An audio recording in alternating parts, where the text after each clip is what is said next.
sebab ikhlas. Saya ulang sekali imbah lah. Mungkin ke masa mula-mula tu kawan kita tak ada lah sekali imbah. Ikhlas. Kita sekarang ni belajar bab ikhlas. Ikhlas ni kita dah belajar dah. Sepatut hari ni nombor 5 lah. Tapi kita ulang sekali imbah lah. Ikhlas dari segi bahasa maknanya menukarkan sesuatu kepada sesuatu. Itu dalam konteks bahasa. Ikhlas ni banyak macam nasi pun ada, nasi ikhlas, nasi maklubah, nasi ikhlas itu. Kadang nasi maklubah. Kita terbalikkan nasi. Terbalikkan tu tukar posisi daripada atas ke bawah. Dan biasa kita ada dalam doa, ya muqallibal qulub, wahai Tuhan yang membalik-balikkan hati. Itu ikhlas pakai tu. Kan? Pada istilah menukarkan lafaz sesuatu huruf kepada huruf yang lain. Ini merujuk kepada menukarkan huruf nun mati itu kepada mim. Kan? Bila berlaku ikhlas ni apabila nun mati ataupun tanwin bertemu dengan huruf ikhlas, dia ada satu huruf saja huruf ikhlas. Satu huruf saja itu huruf ba. Maka adalah diikhlaskan, ditukarkan nun mati tadi kepada mim. Ikhlas juga dinamakan dengan qalbu. Qalbu sini ni memang inilah asal hukum, nama hukum yang tepatlah, sepatutnya qalbu bukan ikhlas. Qalbu ni masdar, kata terbitan bagi kalimah qalaba. Asal kalimahnya qalaba, hati. Hatilah. Kenapa hati ni tepat dibalik-balikkan hidayah kan, kejap iman, kejap beriman, kejap kufur, tepat dibalik-balikkan hati panggil kan. Kejap buat dosa, kejap buat pahala, punca berhati belaka. Okey, itu lagi tepat. Sedangkan ikhlas ni dia ni bahasa Arab sikit ni. Ikhlas ni kata daripada kalimah aqlaba. Dia tu apa tepat perkataan ikhlas tu kalau kita guna pada hukum ni. Tepatnya qalbu sepatutnya. Tapi oleh kerana dah masyhur benda ni, nama ikhlas tu, dan dia diterimalah dari segi hurufnya. Kan? Sebagai contoh, cukur kepala. Salah tu cukur kepala. Dia cukur rambut, cukur kepala matilah. Kan? Tapi hurufnya faham. Bila cukur kepala tu, rambut kita cukurnya bukan kepala. Kan? Perkataan tu. Dia gitulah. Kan? Yang ramai cukur kepala, ramai mati, pakai cukur kepala habis. Boleh faham tak? Jadi kalau ustaz mengajar, sekarang kita belajar hukum qalbu, betul. Itu lebih tepat berbanding ikhlas. Dan kalau ustaz mengajar hari ni kita belajar hukum ikhlas pun tak salah. Cuma tak berapa tepat lah dalam konteks dari segi bahasanya, nama hukum tu sendiri kan. Okey. Jadi perkataan qalbu itulah yang dipegang oleh Jazari, banyak yang Syekh masuk lah. Qalb. Okey, nombor 4, ulama mengatakan bahawa pada hukum ikhlas ni ada 3 pekerjaan. Yang ni proses berlaku ikhlas ni ada 3. Ada 3. Yang pertama diikhlaskan nun sakinah dan tanwin kepada mim. Itu yang pertama. Yang ni bila nun mati ataupun tanwin bertemu dengan huruf ba ni diikhlaskan. Maknanya ditukarkan nun mati tadi atau tanwin tadi kepada mim. Ingat yang tukar tu nun sakinah dan juga tanwin kepada mim, dan dinamakan sebagai mim maqlubah. Mim yang ditukarlah maknanya. Mim maqlubah, mim yang kena tukar. Hasil pertukaran kena tukar maknanya. Itu yang panggil isim maf'ul. Ni kalau agak belajar bahasa Arab tahulah benda begini ni. Itu yang pertama, bila bertemu nun mati dan tanwin. Yang kedua, bila kita tukar tadi, kita kena ikhfa'kan mim tadi tu. Ikhfa'kan mim tadi pada ba lah. Ikhfa'kan pada ba iaitu dengan mengurangkan zat mim tersebut. Kena kurangkan zat mim tersebut. Itu mana ikhfa'. Kan? Mana ikhfa'. Ikhfa' ni sebenarnya dia ada bahagian dia pula. Ni kalau kita nak detail lah. Ikhfa' ni dia ada 2. Ikhfa' ni dia ada 2. Yang pertama yang panggil ikhfa' harakah. Dalam konteks bacaan, ikhfa' harakah. Menyembunyikan baris. Menyembunyikan baris. Yang ni berlaku kalau bacaan Hafsun tu pada kalimah ta'manuna. kan, ta'manna. Yang ni kalimah ta'manuna ni boleh dibaca dengan dua wajah, dengan dua cara. Yang pertama kita boleh baca dengan ismam, la ta'manna, muncul bibir dan dengung. Dan yang kedua kita baca dengan ram, la ta'ma, nu tu ram, kita baca dengan ram. Yang ni 1/3 daripada bunyi nu tadi. La ta'manuna, gitu dah. Kita baca 1/3 daripada bunyi baris nu tu panggil ikhfa harakah. Menyembunyikan baris. Samalah kalau dalam syu'bah, fa ni'imma, kan? Kita ikhfakan baris ain itu 1/3. Fa ni'i, itu 1/3 daripada bunyi ain, maka bunyi fani, fan'imma, dia gitu. Kita tak sempurnakan bunyi baris ain tadi dengan sebut 1/3. Dia panggil ikhfa apa? Ikhfa harakah. Yang kedua ikhfa huruf. Ikhfa huruf ni ada dua pula. Yang pertama, kita ikhfa huruf tu sampai hilang terus bunyi huruf. Yang ni berlaku apabila nun mati bertemu dengan huruf ikhfa. Jangan bunyi langsung, hilang terus zat huruf. Makhraj huruf tu hilang terus. Kan? Sebab tu masa hukum ikhfa hakiki kita tak boleh hujung lidah tu pada posisi makhraj nun. Hujung lidah di bawah. Man zalladhi, bukannya hujung lidah man zalladhi, bukan gitu. Itu maknanya ikhfa langsung, tak boleh langsung nun mati. Cuma bunyi sifat dia sajalah. Bunyi sifat dia saja, iaitu bunyi gunnah, bunyi dengung saja. Okey, itu yang pertama. Yang kedua ialah kita ikhfakan dengan cara kita sebut sebahagian huruf. Yang ni zat huruf tu bunyi sikit ya. Ini berlaku pada huruf mim, inilah yang kita belajar. Pada mim mati bertemu dengan ba ataupun nun mati bertemu dengan huruf ba. Sebab bila nun mati itu bertemu dengan huruf ba, maka kita tukar dengan mim, sama dengan baca mim mati bertemu dengan ba. Ni hilangkan sikit, bukan hilangkan penuh. Itu yang kedua. Jadi masa kita baca tu pastikan bibir tu rapat tapi tak tekan. Itu cara dia. Jadi bila kita buat gitu, maka zat huruf mi tu ada sikit. Maknanya kan bunyi mi tu ada sikit tapi tak bunyi jelas, bunyi ikhfa. Kan contoh sini macam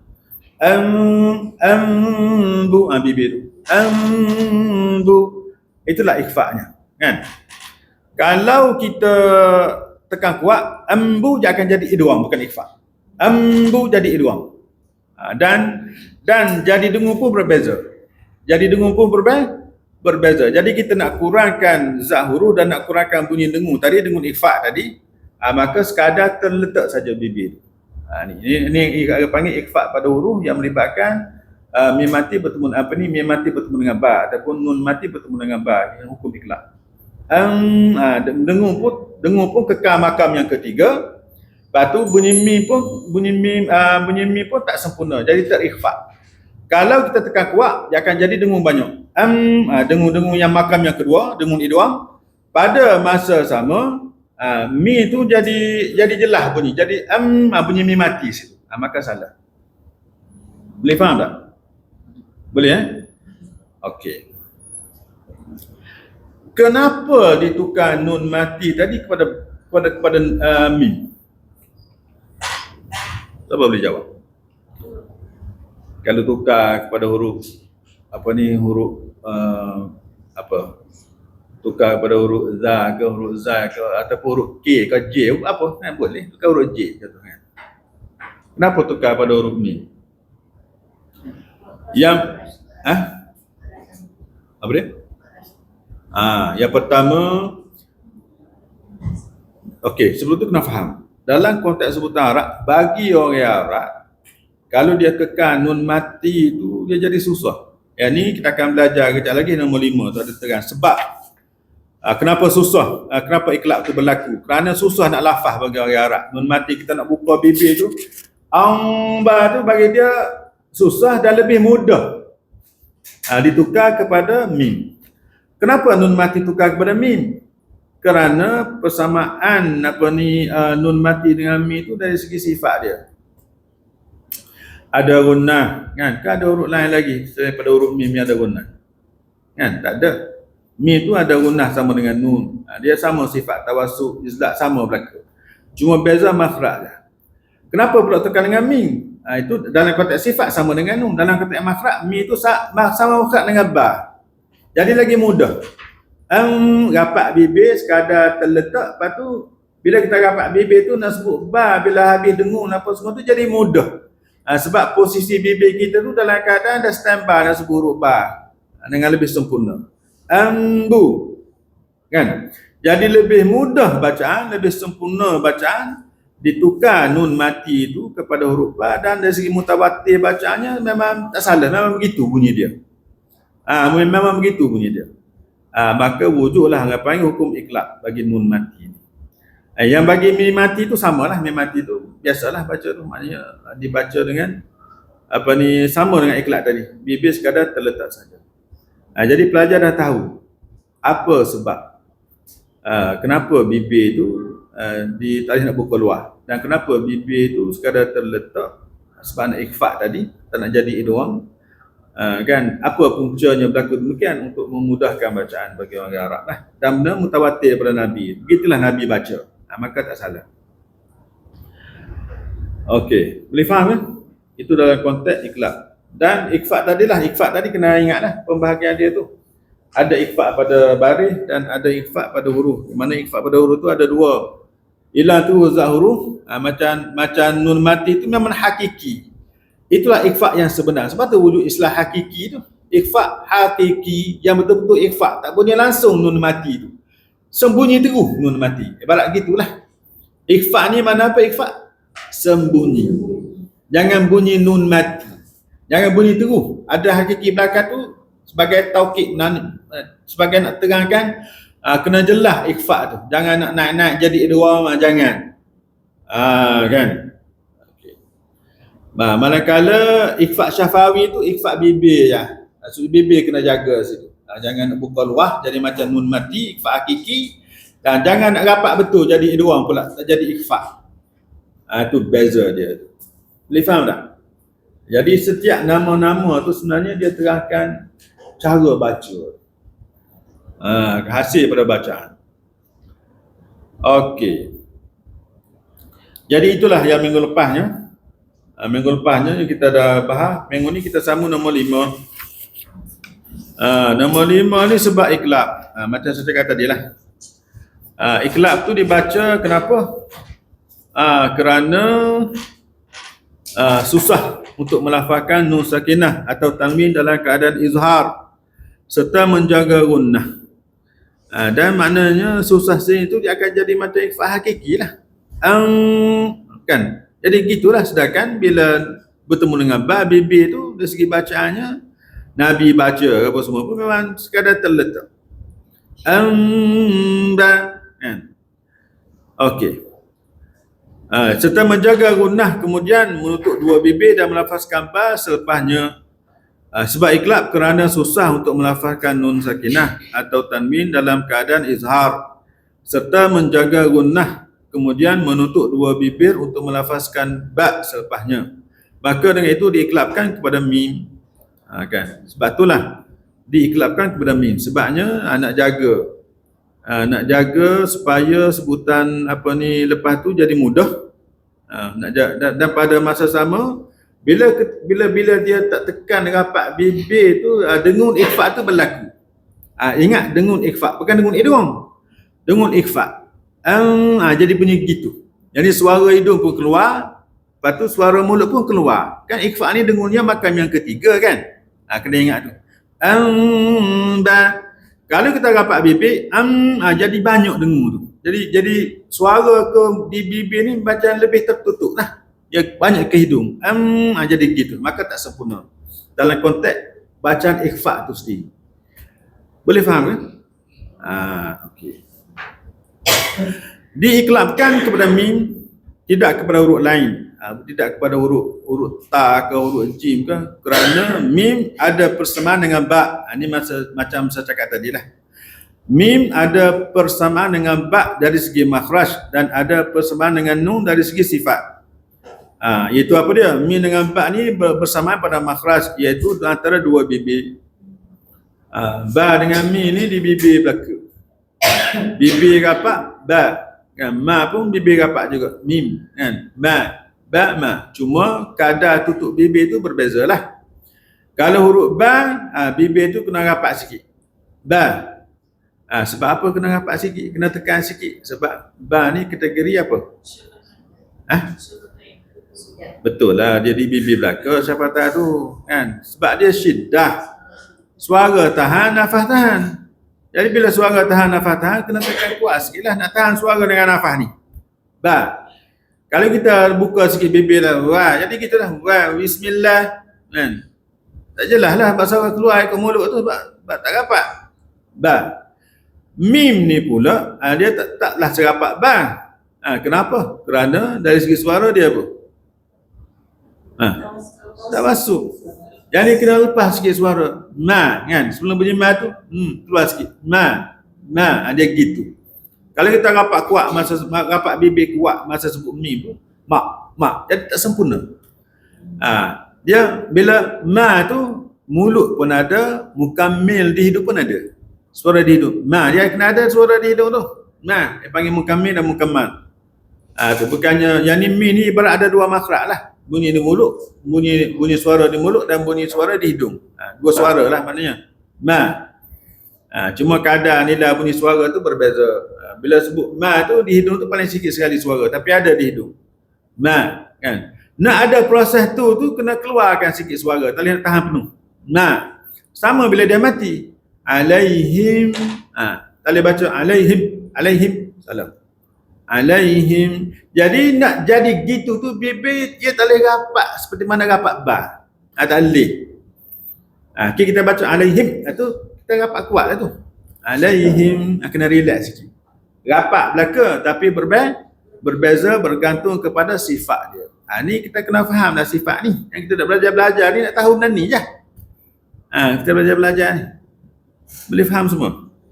Mudah je tu. Dan mim dengan nun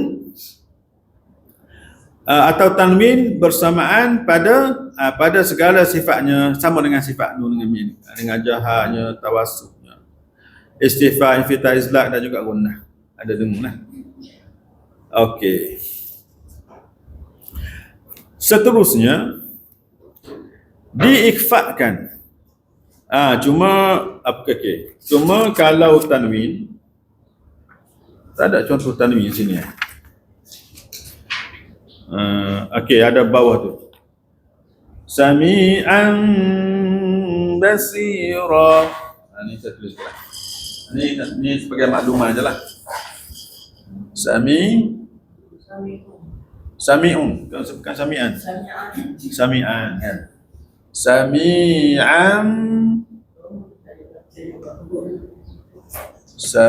ayat mati baris di atas, lepas tu ada ni mim mati.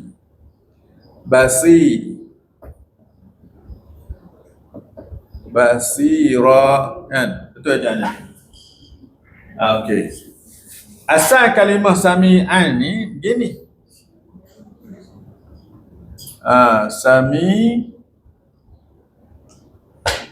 Sami'an. Gini kan? Asalnya tanwin baris dua, betul? Betul kan? Ni dalil. Ni bukti lah. Baris dua ni, satu baris mewakili baris ain, satu baris lagi mewakili nun. Kenapa? Itu jadi an tu. Jadi yang tukarnya ialah yang baris satu lagi ni. Bukan semua baris. Kan? Sebab tu sini dikekalkan baris asal tu. Sami'a, dan yang kena tukarnya ialah nun. Baris yang mewakili nun mati. Baris yang satu lagi tu. Kenapa? Jadi bunyilah sami'an, kekalkan bunyi a, pada masa sama yang satu lagi tu jangan bunyi nun mati, tukar kepada mim. Maka jadilah sami'an ba, dan ditulis. Ditukar, dibuang satu baris mati ni sebab dah ditukar kepada mim. Maka ditulis huruf mim. Okey. Benda ni Benda ni berlaku apabila kita sambung bacaan. Bila kita sambung bacaan sajalah. Kalau kita berhenti sami'a, kembali pada asal. Sami'a dikira dibaca dua haraf. Okey. Boleh faham kan? Mudah je tu. Kan? Okey. Seterusnya diikhfakan. Bila tukar kepada mim tadi, kita ikhfakanlah mim tadi. Ikhfakan mim yang ditukar tadi kepada ba, di sisi ba, pada ba, iaitu sama keadaannya dengan ikhfa syafawi. Jadi bila tukar kepada mim, yang sama dengan mim mati bertemu dengan ba lah, hukum ikhfa syafawi. Cara bacaan pun sama. Okey? Ikhfa tersebut tidak sama dengan ikhfa nun mati atau tanwin. Itu ikhfa hakiki. Ikhfa nun mati atau tanwin ataupun hakiki adalah hakiki. Ikhfa nun sakinah ataupun tanwin bila bertemu dengan huruf ikhfa, saya pada ba lah kan, maka namanya ialah hakiki. Yang ini yang sebenar, itulah ikhfa yang sebenar. Adapun ikhfa mim sakinah ni iaitu ghairu hakiki, ikhfa yang tak berapa sebenar lah kan. Sebab bibir tu dalam keadaan posisi sebutan huruf ba, cuma ia tak tekan saja, sekadar terletak. Okey, setakat ni pelajar boleh faham? Boleh? Okey. Timbul persoalan, Ustaz, macam mana pula kalau orang baca iqlab ni, dia ada furjah, ada lubang sikit, kan? Ada lubang sikit. Sebab dia talaki bunyi gitu. Ada. Okey. Dalam hal ni, bacaan untuk yang melibatkan mim mati bertemu dengan ba ni ada 3 semua. Satu bacaan yang dah tak terpakai dah sekarang. Dan satu bacaan yang ada setengah pakai, ada setengah tak. Ada setengah pakai, ada setengah tak. Tapi yang pakai tu pun last sekali dia tarik balik kenyataan tu. Maknanya bibir sekadar terletak belakang. Okey. Lagi satu. Yang pertama, ada yang baca iqlab ni dia rapat bibir betul. Amba kan baca gitu. Yang ni tertolak. Orang tak pakai ya. So jangan kira, tak termasuk analis. Boleh faham? Yang kedua, dia baca ikhfa syafawi ni ataupun iqlab ni ialah dengan cara ada furjah, ada rongga sikit, gitu, ada terbuka sikit, bukannya terletak. Terletak ni dia rapat tapi tak tekan. Ni terbuka, tapi tak adalah nganga macam ikhfa hakiki tu kan. Dia macam ada rongga sikit lah, okay. Yang ni Syekh Maqarid Mesir, Syekh Amir Usman Al-Sharqawi dulu pernah. Dia tu Syekh Maqarid lah, mesti menjadi rujukan. Satu Mesir itu rujuk dia baca. Dalam satu wawancara di radio tersebarlah tahun 60-an, awal 70-an dulu lah. Dia kata kena buka bibir. Kan kecoh buka bibir. Tapi last sekali pandangan ni dia tarik. Masa dia nak meninggal, dia tarik di depan dua orang nama dia. Syekh Madekut namanya dengan Syekh tak ingat mana seorang lagi. Dua orang lah dia tarik. Kan? Dia tarik. Kenapa? Kerana pada masa zaman dia tu ramai orang baca ikhfa syafawi tu rapat bibir tu. Rapat bibir tu. Maka oleh kerana tu dia kata buka sikit. Dan ramai yang talaki tu dengan cara buka bibir. Sebab tu lah kalau ada yang baca talaki buka bibir tu diterima lah. Cuma kita kena tahu itu bukan bacaan yang sebenar. Dan syekh dia pun tarik balik bacaan yang buka, ada rongga sikit. Okey. Yang kedua, yang ketiga iaitu bacaan yang kita belajar sekarang, bibir sekadar terletak. Inilah bacaan yang disepakati. Inilah bacaan yang disepakati. Okey. Bagi saya pula, ni bagi saya lah. Bagi saya sekiranya pelajar dia baca tu amba, contohnya dia dah terletak dah bibir tu.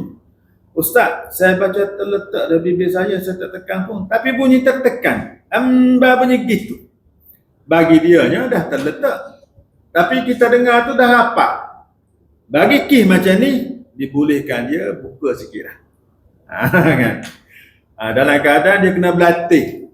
Biarlah bunyi ikhfa tu dalam keadaan bibir terletak, bukannya dalam keadaan bukan dalam keadaan bunyi idgham. Jangan amma, jangan bunyi gitu. Ya, amba, tak bunyi mati, bunyi dengung dah.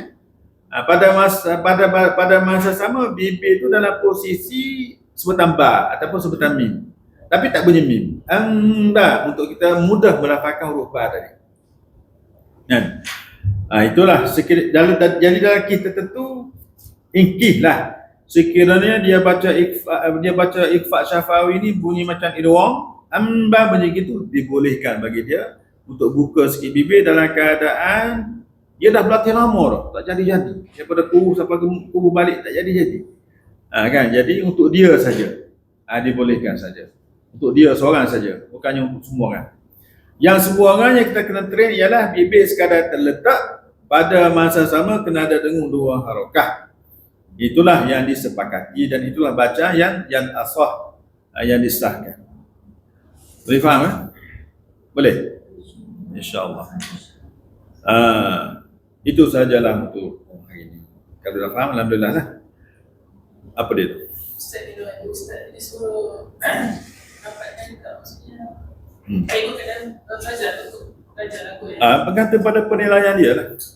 Cuma kita kena ingat, bacaan rapat betul tu bukan bacaan tu tertolak lah. Tak ada orang baca pun gitu sebenarnya. Yang rapat betul tu.